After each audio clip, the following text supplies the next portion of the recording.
Oke guys, balik lagi di Papio Channel. Jadi kali ini kita mau ngebahas mitos ya, mitos atau fakta seputar transmisi otomatis.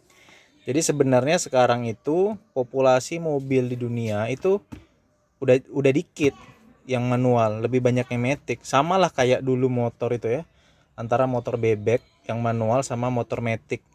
Dulu mungkin masih banyak motor manual, tapi sekarang coba lihat kalian di jalan, hampir semuanya pakai motor matic. Nah, begitu juga dengan mobil. Lambat laun, lama kelamaan populasi mobil manual itu juga akan hilang, digantikan dengan populasi mobil matic yang semakin lama akan semakin banyak. Seperti itu teman-teman. Nah, sekarang kita mau bahas ya. Jadi mungkin banyak yang belum tahu bahwa transmisi otomatis tuh macamnya tuh banyak banget teman-teman. Kalau manual, mobil dari zaman dulu sampai zaman sekarang manual ya begitu. Konstruksi mekanisme manual tuh begitu-gitu aja, nggak berubah-berubah teman-teman. Tapi kalau matic tuh banyak jenisnya. Seperti contoh ada yang namanya matic konvensional. Itu matic yang standar tuh. Biasanya tuh mobil kayak Xenia, Avanza, Rush, Terios, Sigra, Calya, Agya, Fortuner, Pajero itu semua matic konvensional. Gear AT atau automatic transmission, atau ada bilang juga torque converter, tuh namanya macam-macam kan. Kalau manual ya manual manual aja. Kalau matic tuh istilahnya banyak. Itu yang paling banyak ditemukan di jalan. Terus ada lagi yang namanya transmisi automatic CVT, Continuous Variable Transmission. Itu contohnya mobil Mitsubishi Eclipse Cross, Mitsubishi Outlander Sport, dan semua mobil Honda itu transmisinya transmisi CVT teman-teman. Brio, Mobilio, BRV, CRV, HRV itu semua transmisinya tipe CVT teman-teman. Jadi dia pakai belt, nggak pakai gigi. Ini mekanisme ini ya, macam-macam konstruksi macam-macam konstruksi gigi otomatis itu beda-beda. Terus ada yang lagi namanya AMT, Automatic Manual Transmission. Itu transmisinya manual tapi koplingnya otomatis. Jadi konstruksinya sama kayak transmisi manual tapi ada kopling otomatis ditambahin di situ. Contohnya itu kayak dulu tuh ada Wuling Cortez yang AMT itu ya. Terus ada lagi Karimun itu AMT juga teman-teman. Ignis itu AMT juga. Terus yang terakhir ada namanya mekanisme automatic dual clutch atau kopling ganda. Itu jarang kita lihat di jalan.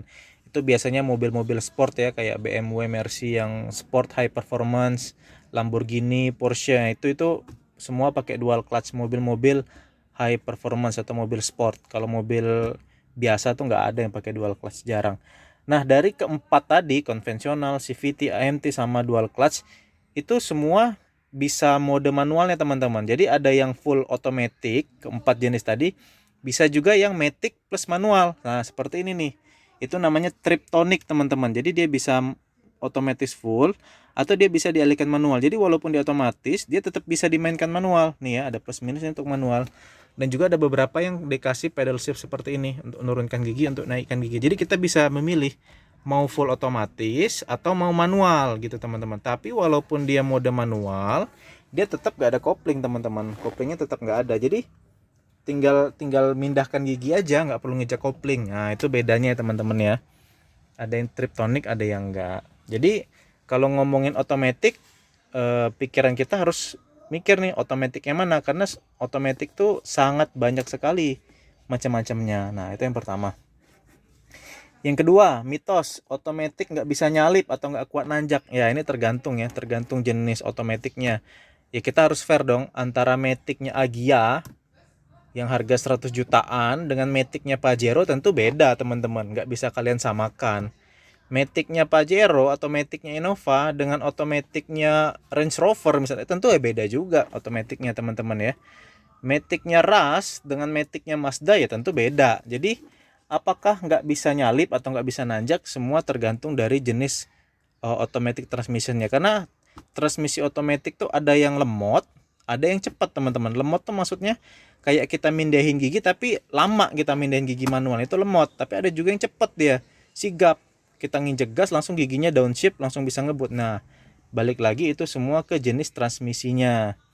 Biasanya sih katanya yang lemot tuh yang CVT gitu ya, tapi ya nggak juga. CVT modern udah canggih kayak ini, CVT-nya cepet, dia nggak lemot. Jadi walaupun misalnya sama-sama transmisi CVT tapi beda merek, beda jadi, bisa jadi berbeda juga karakternya teman-teman. Jadi sangat sangat tergantung dari tipe transmisinya dan juga dari jenis mobilnya.